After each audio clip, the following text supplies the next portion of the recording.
So, hi, hello, and namaskar, guys. আজি মই বিশেষকৈ এটা ক'বলৈ ওলাইছোঁ যে আজি কিবা তৰফ চৰফ একো নকওঁ। আজি ক'ম এটা জব অফাৰৰ কাৰণে। এইটো আপোনালোকে চাই আছে, মই মাৰিলোঁ APDCL ৰিকুৱাৰমেণ্ট 2024। আপোনালোকে চাই আছে, এইটো মই অকণমান জুম কৰি দি আছোঁ। এইটো চাব, ৰিকুৱাৰমেণ্ট 2024 ছেকেণ্ড লিংকত। প্ৰথম লিংকত আছে, এইটো নাযাওঁ, আমি ছেকেণ্ড লিংকত যাওঁ আমি। এতিয়া আপোনালোকে চাই আছে যে requirement APDCL requirement for apply for 5,000 post 5,000 post ওলাব। এতিয়া ইভেণ্টটো হ'ব অকল APDCL ৰ কাৰণে। ডিপাৰ্টমেণ্টটো চাই আছে আপোনালোকে, অৰ্গেনাইজেশ্যন তাৰে হয়।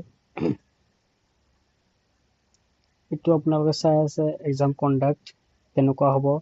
এতিয়া পোষ্টটো কি আছে, অফিচ কাম, ফিল্ড এছিষ্টেণ্ট, ড্ৰাইভাৰ, আৰু এটা আছে এইটো সহায়ক। টোটেল ভেকেঞ্চি আছে 5,000 পোষ্ট। তাৰে এলিজিবিলিটি হ'ব 8 পাছ আছে, 10 পাছ, 12 পাছ আৰু গ্ৰেজুৱেশ্যন হৈছে। এপ্লিকেশ্যন ফিজটো হ'ব এতিয়া কাষ্ট হিচাপে বেলেগ 47 পৰা 297 যাব।